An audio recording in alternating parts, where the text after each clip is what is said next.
अस्सलाम वालेकुम, आप देख रहे हैं परवास न्यूज। मैं हूँ सवाद नान।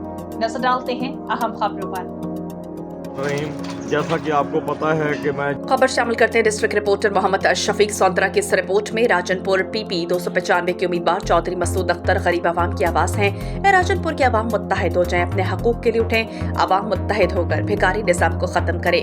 76 सालों से सरदारों वडेरों ने राजनपुर को महरूम कर रखा, इलाके को पसमानदगी में धकेल रखा है। अब आवाम जागे और अपने हमदर्द की पहचान करे।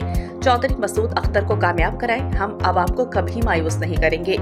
इन बातों का इजहार चौधरी साजिद मसूद ने इंतखाबी इज्तिमा से खिताब करते हुए किया। उन्होंने कहा कि इलेक्शन एक मौका है, अगर हमने अब सरदारी निजाम को मुस्तरद ना किया तो राजनपुर कभी तरक्की नहीं कर सकेगा, आवाम खुशहाल नहीं होंगे। उन्होंने कहा कि राजनपुर खंडर बना हुआ है, सिवरेज का निजाम दरहम बरम है, सड़कें टूट फूट का शिकार है, इंडस हाईवे पर रोजाना मासूम जानें जाया हो रही हैं।